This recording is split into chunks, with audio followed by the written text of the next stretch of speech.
আসসালামু আলাইকুম সবাইকে। আশা করি সবাই খুব ভালো আছো।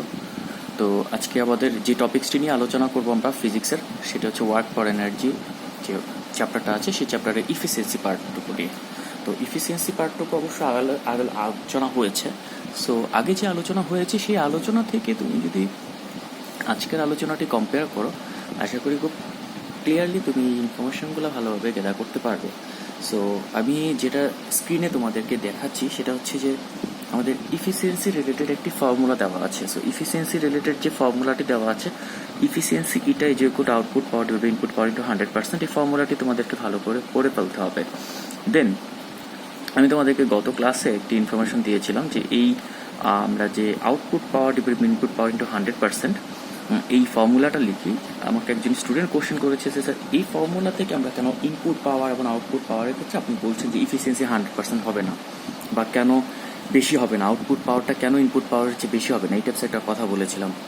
আচ্ছা, সেটা হচ্ছে যে অ্যাকচুয়ালি এখনও পর্যন্ত পৃথিবীতে এমন কোনো ইঞ্জিন আবিষ্কার করা সম্ভব হয়নি যার ইফিসিয়েন্সি হচ্ছে 100%, যার ইফিসিয়েন্সি হচ্ছে 100%।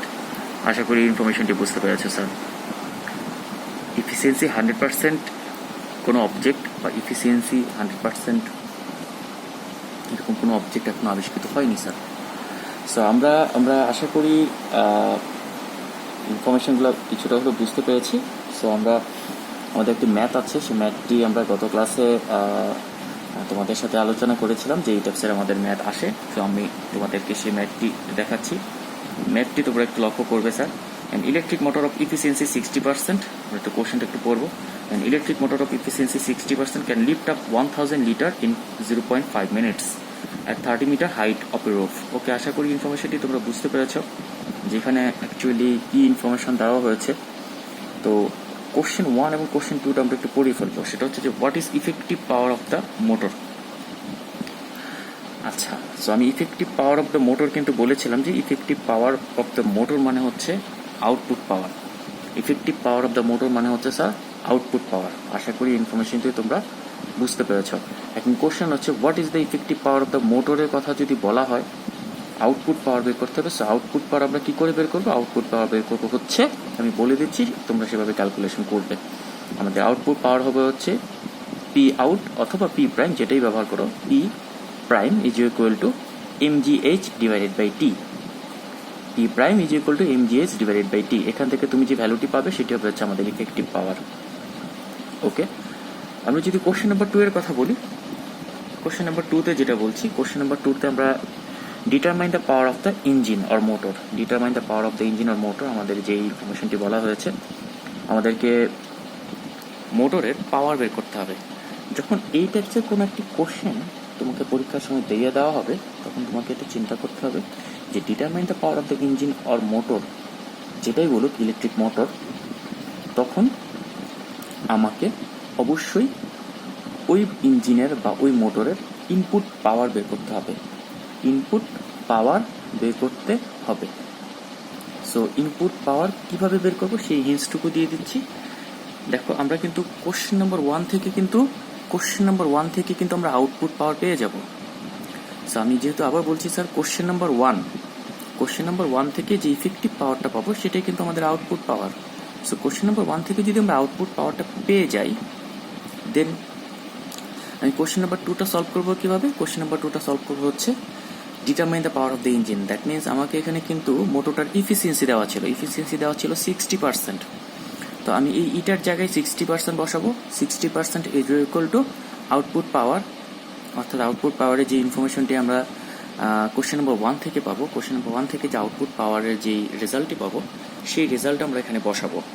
দেন সেই রেজাল্টটি বসানোর পর ইনপুট পাওয়ারটা তো আমাদের আননোন, ইনপুট পাওয়ার আমরা রেখে দিব, এটা আমরা বের করবো ইন্টু 100%। তো সেখান থেকে ক্যালকুলেশন করে আমি আলটিমেটলি যে ইনপুট পাওয়ারের যে আমার রেজাল্টটা আসবে, সেই রেজাল্টটাই হচ্ছে আমাদের কোশ্চেন নাম্বার 2 এর answer. Question number 2, determine the power of the engine or motor, এই কোশ্চেন নাম্বার 2 এর অ্যান্সার। আমি আশা করি তোমরা বুঝতে পেরেছো বিষয়টা। একটা বিষয় সবসময় মাথায় রাখবে, সেটা হচ্ছে যে determine the power of the engine বা মোটরের কথা যেহেতু বলেছি, এখানে যে তোমাকে ইনপুট পাওয়ার বের করতে হবে, ইনপুট পাওয়ার অলওয়েজ ইফেক্টিভ পাওয়ারের চেয়ে বড় হবে। ইফেক্টিভ যে পাওয়ারটা আছে এটা ছোট হবে ইনপুট পাওয়ারের চেয়ে। দ্যাট মিন্স ইনপুট পাওয়ার যেটা সেটা সবসময় বেশি হবে, ইনপুট পাওয়ারটা অলওয়েজ বেশি হয়। আমি গত ক্লাসে তোমাদের একটি এক্সাম্পল দিয়েছিলাম, আশা করি সেই এক্সাম্পলটির কথা মনে আছে, যে ওই ঘর ক্লিনিংয়ের বিষয়ে একটা এক্সাম্পল দিয়েছিলাম। আশা করি সেই ক্লিনিং ইনফরমেশনগুলো তোমাদের মনে আছে। তো এখানে আমি যে কথাটি বলছি সেটা হচ্ছে যে determine the power of the motor, engine, যাই বলি না কেন আমরা সবসময় মাথা রাখবো যে আমাদেরকে ইনপুট পাওয়ার বের করতে বলা হয়েছে। আশা করি ইনফরমেশনটি বুঝতে পেরেছ। Then question number 3, question number 3-তে বলা হয়েছে determine the required time to lift the same water at the same height if the efficiency of the motor is 70%। So এই কোশ্চেনটি সলভ করার জন্য আমি যে কাজটি করবো সেটা হচ্ছে যে আমাকে আগে যে ম্যাথটি বলা হয়েছিল, ম্যাথটিতে 60% এফিসিয়েন্সি দেওয়া ছিল, অর্থাৎ উপরে যে ম্যাথটি দেওয়া ছিল, উপরে ম্যাথটিতে 60% ইনফরমেশন দেওয়া ছিল। বাট এখনই আমাদের কোশ্চেনটিতে 60% না, এখন আমাদের কোশ্চেনটিতে কিন্তু স্যার 70% এফিসিয়েন্সি বলা আছে। সো আমরা যে কাজটি করবো সেটা হচ্ছে যে আমাদের ইনপুট পাওয়ার কিন্তু জানা আছে। আমরা ইনপুট পাওয়ার কোশ্চেন নাম্বার 2 থেকে যেটা বের করেছি এটা কিন্তু ফিক্সড ভ্যালু। তো এই ইনপুট পাওয়ার যে ফিক্সড ভ্যালুটা আছে এটা আমরা কি করব, এই কোশ্চেনটাতে বসাবো। দ্যাট মিনস ইনপুট পাওয়ারটা আমি জানি, কোশ্চেন নাম্বার 2 থেকে পেয়েছি, এটা এখানে বসাবো। বসানোর পর ইফিসিয়েন্সি 70% বসাবো। দেন এখানে ক্যালকুলেশন করে আমি আউটপুট পাওয়ারটা বের করবো। সো আমরা জানি যে আউটপুট পাওয়ার মানে হচ্ছে আমাদের ইফেক্টিভ পাওয়ার, আর ইফেক্টিভ পাওয়ারের জন্য অর আউটপুট পাওয়ারের জন্য যে ফর্মুলাটি লেখা যায় সেটি হচ্ছে P prime. That means P prime the symbol of output power or effective power, P prime is equal to mgh divided by T. অনেকেই প্রশ্ন করতে পারো যে স্যার আপনি পি প্রাইম করতেছেন বারবার, আপনি তো পি আউট ইউজ করতে পারেন। এখানে আপনি যেহেতু বলছেন যে ইফেক্টিভ পাওয়ার মানে হচ্ছে পি আউটপুট, হ্যাঁ আউট তোমাদের খুশি, তোমাদের যেটা খুশি সেটা ইউজ করতে পারো, পি আউট ইউজ করতে পারো, প্রবলেম নেই। So P out is equal to mgh divided by T, যেখান থেকে তোমরা হচ্ছে টি এর ভ্যালুটা বের করবে। কোশ্চেন নাম্বার 3 এর জন্য তোমরা যেটা করবে সেটা হচ্ছে টি এর ভ্যালু বের করবে, কারণ তোমাকে কিন্তু বলছে determine the required time. So টি এর ভ্যালু বের করে যে রেজাল্টটা পাবে সেই রেজাল্টটি অবশ্যই 0.5 মিনিটস, দ্যাট মিনস 30 সেকেন্ড। 30 সেকেন্ডের চেয়ে কি আসবে, কম আসবে না বেশি আসবে? ঠিকই ধরেছো বন্ধুরা, যারা বলেছো স্যার অবশ্যই কম আসবে তাদেরকে ধন্যবাদ। সো কম কেন আসবে, কারণ হচ্ছে আমাদের ইফিসিয়েন্সি তো বেড়ে যাচ্ছে। আগে ইফিসিয়েন্সি ছিল 60%, যখন ইফিসিয়েন্সি 60% ছিল তখন লাগতো 30 সেকেন্ড, আর এখন আমাদের ইফিসিয়েন্সি হয়েছে কত, 70%। সো ইফিসিয়েন্সি আমাদের 70%-এর জন্য অবশ্যই কি হবে স্যার, আমাদের টাইমটা কম লাগবে। টাইমটা কি হবে স্যার, কম লাগবে। আশা করি তোমরা এই টাইপসের ইনফরমেশনগুলো বুঝতে পেরেছো এবং এগুলো সলভ করতে পারবে বলে আমি মনে করি। সো আমি স্ক্রিনে আবারও একটু দেখাচ্ছি তোমাদের কোশ্চেনটি, আবার একটু রিভিউ করছি। এফিসিয়েন্সি এটা is equal to output power divided by input power into 100%। Okay, then আমি আবার বলছি an electric motor of efficiency 60% can lift up 1000 liter in 0.5 minutes at 30 meter height of a rope. What is the effective power? Question number 1, what is the effective power of the motor? Question 2, determine the power of the motor or engine. And question 3, determine the required time to lift the same water at the same height if the efficiency of the motor is 70%. আশা করি তোমরা এটি solve করতে পারবে। তাহলে আমরা চলে যাচ্ছি আমাদের নেক্সট ইনফরমেশনে।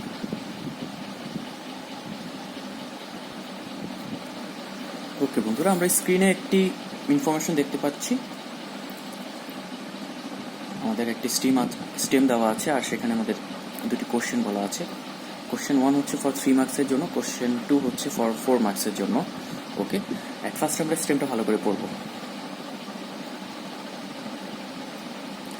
স্টেমটাতে যেটা বলা আছে, ইট is required 15 second time to lift 100 KG.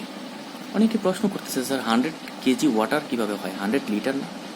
এখানে কেজি আর লিটার নিয়ে তোমাদের কোনো মাথা ঘামানোর দরকার নেই।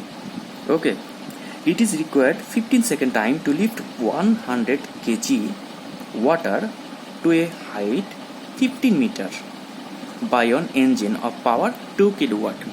স্যার ভেরি ইম্পর্টেন্ট, যে কোনো বোর্ড পরীক্ষায় অর যে কোনো এক্সামে আমাদের কাজ হবে, রেড কালি কিন্তু ইউজ করতে পারবো না তোমরা কোথাও, রেড কালি ইউজ করবো না। পেন্সিল দিয়ে যখন কোশ্চেনটি পড়তে যাবে জাস্ট কি করবে, আইডেন্টিফাই 15 সেকেন্ড ইনফরমেশনগুলো, নিউমেরিক্যাল ভ্যালুগুলো আইডেন্টিফাই করবো। এটা হচ্ছে টেকনিক স্যার, তাহলে ভুল হয় না।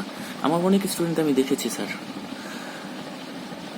10 ইয়ার্স 11 ইয়ার্স যাবৎ স্টুডেন্ট পড়াচ্ছি, 3 বছর যাবৎ হচ্ছে জব করছি বিভিন্ন স্কুলে অ্যান্ড কলেজে। সো আমার একটা এক্সপিরিয়েন্স যেটা আমার হয়েছে সেটা হচ্ছে যে ম্যাক্সিমাম স্টুডেন্টরা অনেক কিছু পারে, বাট পরীক্ষায় ডেলিভার বা পরীক্ষায় অ্যান্সার করতে পারে না, শুধুমাত্র তাদের উদাসীনতার কারণে, অস্থিরতার কারণে। তারা অনেক বেশি, কিছু স্টুডেন্ট আছে অনেক বেশি জানে, তারা নিজেদেরকে মনে করে যে আমরা একদম বিদ্যাসাগর হয়ে গেছি, স্যাররা তো কিছুই জানে না। এই টাইপসের স্টুডেন্টরা জীবনে ভালো করতে পারবে না, এই টাইপসের স্টুডেন্টরা কোনোদিন ভালো করতে পারবে না, যারা স্যারদের ভুল বের করতে থাকে বা সারাক্ষণ স্যারদেরকে নিয়ে চিন্তা করে যে এই স্যার কী জানে, ওই স্যার কী জানে। ভাই তুমি কি জানো সেটা চিন্তা করো, নিজের চরকায় তেল দাও। ওকে, দেখো, it is required 15 second time to lift 100 KG water.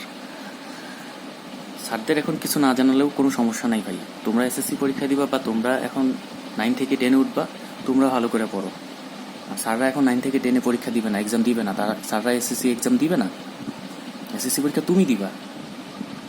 সামনে এসএসসি পরীক্ষা যদি হয় সেটা তুমি দিবা স্যার, আমরা দিব না এসএসসি পরীক্ষা। সো আমাদেরকে নিয়ে তোমাদের মাথা ঘামানোর দরকার নেই। দেখো, it is required 15 second time to lift 100 KG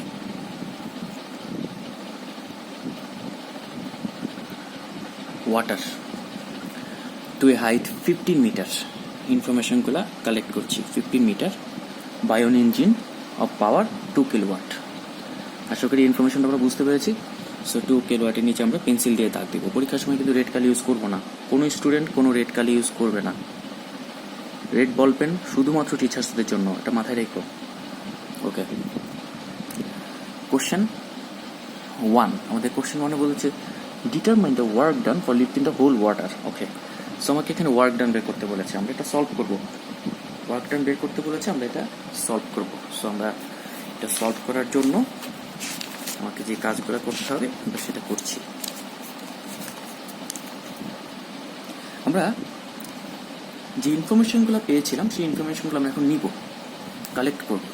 সেই ইনফরমেশনগুলো কি, আমরা কোশ্চেন 1 সলভ করার জন্য আমরা ইনফরমেশনগুলো যদি নেই, আমাদের টাইম দেওয়া আছে 15 সেকেন্ড। আমাদের টাইম দেওয়া আছে 15 সেকেন্ড। অবশ্যই এখানে কিন্তু আমি টাইম লিখে নিব। প্রত্যেকটা ইনফরমেশনের আগে কিন্তু আমি টি দিয়ে কোনটা সিম্বলটা কি সেটা কিন্তু অবশ্যই আমি লিখে নিব। আমরা এত ডিটেলস লিখলে হয়তো অনেক ইনফরমেশনই দিতে পারবো না, তাই আমরা ব্রিফলি করছি। স্যার টি 15 সেকেন্ড। আমাদের আরেকটি ইনফরমেশন দেওয়া আছে, সেটা হচ্ছে যে এম এর ভ্যালু ম্যাচ দেওয়া আছে 100 কেজি। এই 100 কেজি আর 100 লিটারের মধ্যে কোনো পার্থক্য নাই, যদি এখানে ডিফারেন্স নাই, এখানে যদি 100 লিটার থাকতো সেম আমরা একইভাবে লিখতে পারতাম 100 litre water. To height H এর ভ্যালু দেওয়া আছে, এইচ এর ভ্যালু এখানে দেওয়া আছে হচ্ছে 15 metre. By an engine power 2 kilowatt. Okay, তোমাদের একটি কোশ্চেন করবো যে এখানে যে ইঞ্জিন অফ পাওয়ার 2 কিলোওয়াট আছে, এটা অ্যাকচুয়ালি ইনপুট পাওয়ার নাকি আউটপুট পাওয়ার? ওকে, ততক্ষণ তোমরা চিন্তা করতে থাকো, ততক্ষণে আমি কোশ্চেন নাম্বার 1টা সলভ করে ফেলি। দেখো, কোশ্চেন নাম্বার 1 সলভ করার জন্য আমাদের 2 কিলোওয়াট দরকার নেই। কোশ্চেন নাম্বার 1-এ কি বলেছে, determine the work done for lifting the whole water. তার মানে বাবা আমাকে কি বের করতে বলছে, ওয়ার্ক ডান। আমাকে কি করতে বলছে, ওয়ার্ক ডান। এখন দেখো, ওয়ার্ক ডান যদি আমি বের করতে চাই, আমার রুলসটা হচ্ছে আমি যখন ওয়ার্ক ডান বের করবো, work done is equal to কি হবে, কে বলতে পারবে? জি হ্যাঁ, যে স্টুডেন্টরা এখন থিঙ্ক করেছে যে স্যার যেহেতু আমি ওয়াটারকে একটা ডেফিনেট সারফেস থেকে একটা ডেফিনেট হাইটে উপরে তুলবো, অবশ্যই সেটা কাইনেটিক এনার্জি না, সেটা আমাদের পটেনশিয়াল এনার্জি হবে। সো পটেনশিয়াল এনার্জি, আর পটেনশিয়াল এনার্জির ডেফিনেশনে কিন্তু পটেনশিয়াল এনার্জির, আমি আবার বলছি, পটেনশিয়াল এনার্জির ডেফিনেশনে কিন্তু আমরা জানি যে work done is equal two potential energy. So potential এনার্জির জন্য লিখতে পারি mgh। পটেনশিয়াল এনার্জির জন্য আমরা লিখতে পারি mgh। এম এর ভ্যালু হচ্ছে 100, জি এর ভ্যালু হচ্ছে 9.8, আর এইচ এর ভ্যালু হচ্ছে 15। ওকে, আমরা এটি মাল্টিপ্লাই করবো স্যার। আমাদের এখানে যে যে ইনফরমেশনগুলো দেওয়া আছে সেই ইনফরমেশনগুলো দিয়ে যদি আমরা মাল্টিপ্লাই করি, আমাদের 100 কি আসছে, 100 ইন্টু 9.8 ইন্টু 15। সো আমাদের এখানে যে রেজাল্টটি আসছে সেই রেজাল্টটি হচ্ছে 14700। আমরা ওয়ার্ক ডানের কথা বলছি। অল কাইন্ডস অফ ওয়ার্কের যে ইউনিট হবে, ওর এনার্জি যে ইউনিট হবে সেটা হচ্ছে জুল। তাহলে আমরা লিখবো এখানে জে। আশা করি বুঝতে পেরেছ। এখন তোমাদের যদি মনে হয় যে স্যার এই ইনফরমেশন যেটি আছে 14700, এটাকে আপনি কি সাইন্টিফিক ফর্মে নেবেন? হ্যাঁ, সাইন্টিফিক ফর্মে নিতে পারো। রুলসটা একটু দেখে ফেলো, অনেকেই এই রুলসটা জানো না। দেখো স্ক্রিনে যেটি দেখছো সেটা হচ্ছে 14700। সো এটাকে আমি যদি লিখি তাহলে এটা আসতেছে। সো এই যে ইঞ্জিনিয়ারিং একটা বাটন আছে, ইঞ্জিনিয়ারিং, ইঞ্জিনিয়ারিং একটি বাটন আছে। ইঞ্জিনিয়ারিং বাটনে যদি আমরা প্রেস করি তাহলে আমাদের একটা রেজাল্ট চলে আসছে। দেখো 14.7। আরও প্রেস করলে সেটা আগের জায়গায় চলে যাবে, আবারও প্রেস করলে সেটা আবার হচ্ছে বড় ভ্যালুতে চলে যাবে। সো আমি একটা কাজ করি, চেঞ্জ করা রুলসটা বলে দিচ্ছি। ইঞ্জিনিয়ারিং শিফট, যখন তুমি নর্মালি ইঞ্জিনিয়ারিং প্রেস করবে তখন সেটা এভাবে হইতে থাকবে, ভ্যালুটা তোমার হচ্ছে এক্সপোনেনশিয়াল টার্মে সেটা মাইনাস হতে থাকবে। বাট শিফট দিয়ে তুমি আবার এটাকে ব্যাকে যেতে পারো। সো এখানে আমাদের আস্তে আস্তে 14.7 ইন্টু 10⁻³ তুমি যদি বলে যে স্যার এটাকে আপনি একটা কাজ করেন, আপনি এটা লেখেন 14.7 না লিখে আরেকটা ঘর আপনি ডেসিমেলটাকে আগায় দেন, তাহলে 1.47 ইন্টু 10⁻, যেহেতু আমাদের এখানে 14 জন্য আসছিল 3, আমরা একটা ঘর আগায় ফেলছি, তার আমাদের এখানে হবে হচ্ছে 4 জুল, 1.47। এখন তোমার মনে একটা প্রশ্ন আসতে পারে যে স্যার আমি যে অ্যান্সারটা লিখেছি এটার পরিবর্তে যেটা লিখছি এটা কি ঠিক আছে কিনা। পরীক্ষার সময় তোমাকে একটা টেকনিক বলে দিচ্ছি, সেটা হচ্ছে যে রেজাল্টটা তোমার ক্যালকুলেটর আছে সেটাকে আবার ডিভাইড করবা এই রেজাল্টটা দিয়ে। 1.47 এক্সপোনেনশিয়াল 4, দেখো রেজাল্ট 1 আসছে। তার মানে তুমি যেটা লিখেছো এটা ঠিক আছে, এটা তুমি ভেরিফাই করতে পারো। অনেক স্টুডেন্টরা ভুল করে, তাই আমি বললাম। আচ্ছা, ওকে স্যার, তাহলে আমাদের যে রেজাল্টটা আসছে এটাই হচ্ছে আমাদের এই কোশ্চেনের অ্যান্সার। আমি আশা করি তোমরা বুঝতে পেরেছো। স্যার ওয়ার্ক ডান বললে আমরা পটেনশিয়াল এনার্জি বের করছি। এখন একটা কোশ্চেন করতে পারো যে স্যার আপনি তো ওয়ার্ক ডান আমাদেরকে শিখিয়েছেন, ওয়ার্ক ডান W=Fs, W=Fs, আপনি এখানে ওয়ার্ক ডান সমান W=Fs না লিখে কি লিখছেন পটেনশিয়াল এনার্জি। এটা কিভাবে সম্ভব স্যার? সম্ভব, কারণ হচ্ছে যে তুমি যে ওয়াটারটা ইউজ করতেছো সেই ওয়াটারটা কিন্তু সারফেস থেকে তুমি উপরে তুলতেছো। অর্থাৎ সারফেস থেকে যখন তুমি উপরের দিকে উঠাবা তখন কিন্তু তোমার অবশ্যই সে কি একটা ডেফিনেট একটা হাইটে কিন্তু তুমি উপরে উঠাচ্ছ। তো ডেফিনেট একটা হাইটই যখন উপরে উঠাবে একটা অবজেক্টকে, বা একটু লিকুইড হোক সেটা ওয়াটার হোক, যদি ডেফিনেট হাইটে উপরে থাকে তখনই কিন্তু তার ভেতরে একটা পটেনশিয়াল এনার্জি জমা হবে, সেই পটেনশিয়াল এনার্জি স্টোর হবে, সেই পটেনশিয়াল এনার্জির জন্যই সে আসলে ওয়ার্কটা করে। আর ওকে, আশা করি ইনফরমেশনটি বুঝতে পেরেছো স্যার, থ্যাংক ইউ। দেন আমরা আমাদের কোশ্চেন নাম্বার 2 সলভ করবো। আমরা এখন আমাদের কোশ্চেন নাম্বার 2 সলভ করবো। তো কোশ্চেন নাম্বার 2টা যদি আমরা একটু পড়ি, কোশ্চেন নাম্বার 2তে কি বলা আছে? Analyze mathematically the change in efficiency for lifting the water if it takes 3 seconds more than the earlier time. কি বলছে বাবা? আর্লিয়ার যে টাইমটা সেটা হচ্ছে আমাদের 15 সেকেন্ড ছিল, সেই 15 সেকেন্ডের চেয়ে যদি 3 সেকেন্ড বেশি সময় আমাদের প্রয়োজন হয় সেম কাজটি করতে, 3 সেকেন্ড বেশি, অর্থাৎ 3 সেকেন্ড বেশি যদি আমাদের টাইমটা যদি 3 সেকেন্ড বেশি প্রয়োজন হয়, দেন আমাদের কি চেঞ্জ হবে, এফিসিয়েন্সির কি চেঞ্জ হবে। আমি আবার বলছি, এফিসিয়েন্সির কি পরিবর্তন হবে। তাহলে আমরা এই ম্যাথটি কীভাবে সলভ করব? এই ম্যাথটি সলভ করার জন্য আমরা আগে যে ইনফরমেশনগুলো আমরা নিয়েছিলাম সেই ইনফরমেশনগুলো আমাদের অবশ্যই লাগবে। এবং আমি একটা কথা বারবার বলছি, এই যে ওয়ার্ক ডান যেটা বের করেছো, এটা কিন্তু পটেনশিয়াল এনার্জি ওয়ার্ক ডান বের করেছো। একটা কথা মাথায় রেখো যে work done or effective work or effective work or output work same আমি আবার বলছি work done effective work or effective energy or output work they all are same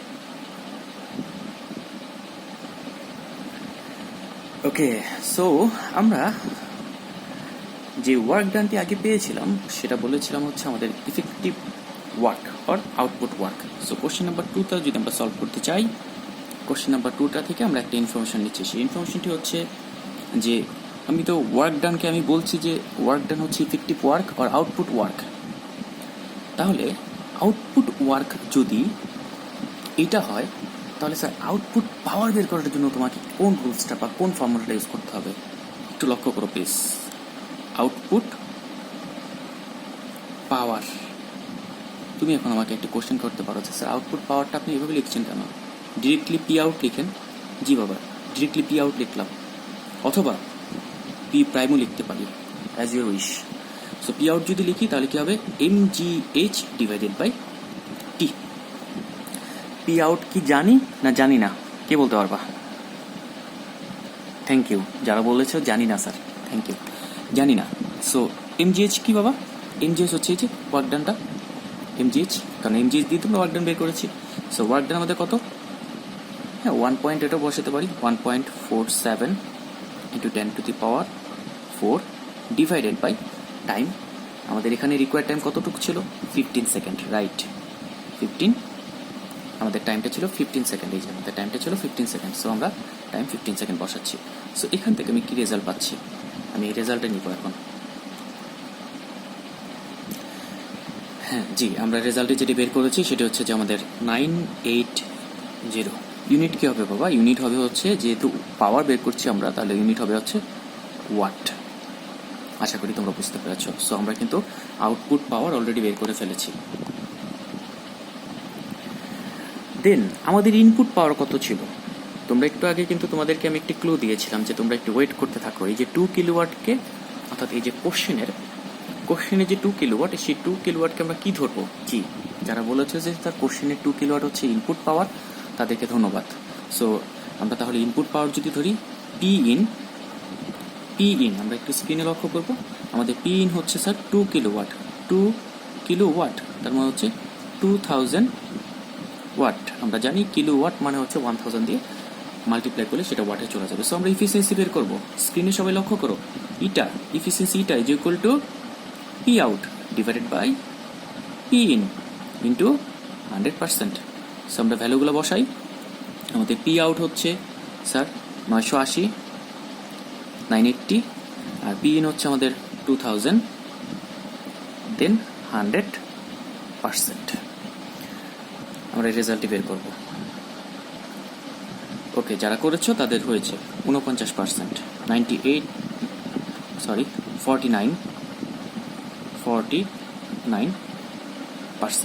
49% আশা করি তোমরা ইনফরমেশনটি বুঝতে পেরেছো ওকে দেন তোমাদের অনেকেরই মনে প্রশ্ন আসতে পারে যে স্যার আপনি আগে যেটা করেছেন সেটা 49% বের করেছেন বুঝতে পারলাম এখন কি করবেন এখন আমাদেরকে বলা হয়েছে যে আমাদের lift in the water if it takes 3 second আমাদের কোশ্চেনটা কি ছিল lift in the water if it takes 3 seconds more so 3 seconds more বলতে বোঝাচ্ছি স্যার আমরা সেম ভাবে আমরা কিন্তু আউটপুট পাওয়ারটা আমরা আবার বের করব so P out is equal to screen একটু লক্ষ্য করো P out is equal to আমাদের কি ছিল 1.47 into 10 to the power 1.47 into 10 to the power 4 divided by G কি হবে কে বলতে পারবে টাইমটা জি গুড আগে আমরা 15 ইউজ করেছি বাট এখন আমরা 15 ইউজ করব না আমরা 15 এর সাথে কি করব আমাদের যে এক্সট্রা টাইমটা আছে 3 সেকেন্ড সেই 3 সেকেন্ড টাইমটা আমরা অ্যাড করে দিব যারা ধরতে পেরেছো তাদেরকে অসংখ্য ধন্যবাদ সো আমাদের রেজাল্টে কি আসছে 1.47 exponential 4 divided by 15 plus 3 that means 18 so আমাদের এখানে যে অ্যানসারটা আসছে সেটা হচ্ছে জি থ্যাংক ইউ যারা অ্যানসারটা বের করেছো 816.6666 recurring form that means 67 শেষ কমপ্লিট আশা করি ইনফরমেশনটি বুঝতে পেরেছো। ইউনিট কি হবে? ওয়াট, কারণ all kinds of power unit হচ্ছে ওয়াট। আশা করি এটা বুঝতে পেরেছো স্যার, ওয়াট হবে। সো যদি আমরা পি আউট, এখন আমরা একটা ডিফারেন্ট পেয়েছি। সো আমি তোমাদের কাছে অনেকের কাছে প্রশ্ন করেছিলাম যে পি আউট, একটু আগে আমাদের পি আউট একরকম আসছে, এখন আবার পি আউট এরকম আসছে। স্যার পি আউট খালি চেঞ্জ হইতে থাকে, পি ইনও কি চেঞ্জ হইতে থাকবে? না রে ভাই, পি ইন চেঞ্জ হবে না, একটা মোটরের জন্য পি ইন ফিক্সড। সো আমরা পি ইনটা জানি, সে পি। সো ইফিসিয়েন্সি যদি আমি এখানে আবার বের করি, ইফিসিয়েন্সি ইজ ইকুয়াল টু কি হবে? P out divided by P in into 100%। So আমাদের eta is equal to P out. আমরা পি আউট নতুন করে বের করেছি, আমরা পি আউটের যে ভ্যালুটা নতুন করে বের করেছি সেটা হচ্ছে যে আমাদের 816.67 ডিভাইডেড বাই পি ইন। ওকে, যারা বলেছো তাদেরকে থ্যাংক ইউ। পি ইন কি হবে? পি ইন হবে 2000। গুড, 2000। আমরা এখানে যেরকম পি ইন 2000 ইউজ করেছিলাম, ঠিক এখানেও আমরা 2000 ইউজ করব। এখন আমরা সাথে সাথে মাল্টিপ্লাই করব হচ্ছে 100%। আশা করি এই ইনফরমেশনটি বুঝতে পারছো। তো ডিভাইডেড বাই 2000 ইন্টু 100%। সো আমাদের পার্সেন্টেজ আসছে কত? Okay fine, 40.83%। কারণ আমরা জানি এটা মানেই হচ্ছে পার্সেন্টেজ দিয়ে এক্সপ্রেস করতে হবে। সো বাবারা, আশা করি তোমরা কোশ্চেনটি খুব সহজে বুঝতে পেরেছ। আগের ইটা আর এখনের ইটা সেম হয়েছে? না, সেম হয়নি। কেন সেম হয়নি? কারণ ইফিসিয়েন্সির একটু ডিফারেন্স আছে। কিভাবে ডিফারেন্স আছে? কারণ এই যে টাইমের ডিফারেন্সের কারণে ইফিসিয়েন্সি ডিফারেন্স হয়েছে। সো মোটরটি আর ইলেকট্রিক যে ইঞ্জিনটি যখন 15 সেকেন্ডে যে কাজটি করতে পারত, তখন তার ইফিসিয়েন্সি ছিল 49%। 49% ইফিসিয়েন্সি ছিল। তার মানে 49% ইফিসিয়েন্সি ছিল, তার মানে কি স্যার? সে 15 সেকেন্ডে কাজটি করতে পেরেছে। আর যখন তার ইফিসিয়েন্সি কি হয়েছে? কমে গিয়েছে, তার মানে কি? তার টাইম বেশি লেগেছে। আমরা তো দেখছি যে তার টাইম এক্সট্রা 3 সেকেন্ড লেগেছে। সো টাইম বেশি লেগেছে, তো সেই জন্য আমরা বলবো তার ইফিসিয়েন্সিও কি কমে যাবে, ইফিসিয়েন্সিও কমে যাচ্ছে। সো আশা করি বুঝতে পারছো। আমরা যদি এটা থেকে একটা বিয়োগ করে দিই, সাবট্রাক্ট করে দিই, তাহলে আমাদের রেজাল্ট আসছে যে এখানে আমাদের চেঞ্জ অফ ইফিসিয়েন্সি আমরা লিখবো, যেহেতু আমাদের কোশ্চেনে ছিল হচ্ছে চেঞ্জ ইন ইফিসিয়েন্সি। সো আমাদের change of efficiency, change of efficiency, change of efficiency কি হবে বাবা? চেঞ্জ অফ ইফিসিয়েন্সি, আমাদের চেঞ্জ অফ ইফিসিয়েন্সি হবে হচ্ছে 49 মাইনাস করব 40.83 সাইন দিব। সো আমরা যদি এটা 49 থেকে সাবট্রাক্ট করি, আমাদের রেজাল্ট আসে হচ্ছে 8.16। 49 মাইনাস 40.83, রেজাল্ট আসে হচ্ছে, ওকে, আমাদের রেজাল্ট আসে হচ্ছে 8.17 or 16 এর মতো একটি রেজাল্ট আসে। স্ক্রিনে দেখতে পারতেছো 17 মতো একটি রেজাল্ট আসে। সো চেঞ্জ অফ ইফিসিয়েন্সি হচ্ছে আমাদের 8.17%। সো আমাদের চেঞ্জ অফ ইফিসিয়েন্সি হচ্ছে 8.17%। আশা করি ইনফরমেশনটি বুঝতে পেরেছো। আমি তোমাদের সাথে একটু ব্রিফলি শেয়ার করি। সেটা হচ্ছে যে আমরা বলেছি যে ইফিসিয়েন্সির যে পরিবর্তনটা বা চেঞ্জ অফ ইফিসিয়েন্সি সেটা তোমাকে ফাইন্ড আউট করতে হবে। সো তোমাকে কিন্তু শুধুমাত্র ওই আগের ইটার ভ্যালু 49% আর এখনের ইটার ভ্যালু 40.83% বের করে দিলেই হবে না, তোমাকে কিন্তু চেঞ্জ অফ ইফিসিয়েন্সিটাও বের করে দিতে হবে। আমি আবার বলছি, তোমাকে কিন্তু চেঞ্জ অফ ইফিসিয়েন্সি এটাও বের করে দিতে হবে। সো চেঞ্জ অফ ইফিসিয়েন্সিটাই হচ্ছে আমাদের এই কোশ্চেনের অ্যান্সার। আশা করি তোমরা বুঝতে পেরেছো। সো তোমরা প্র্যাকটিস করতে থাকো। আজকে এই পর্যন্তই ক্লাসটি থাকবে। তোমরা খুব ভালো করে প্র্যাকটিস করো, একটা জিনিস বারবার প্র্যাকটিস করো, আমার ভিডিওগুলো বারবার দেখতে থাকো, আশা করি তোমাদের সব সম্পূর্ণ বিষয়গুলো ক্লিয়ার হয়ে যাবে আশা করি। থ্যাংক ইউ ভেরি মাচ, সকলে ভালো থাকবা, সকলের জন্য দোয়া করবে স্যার। আল্লাহ হাফেজ।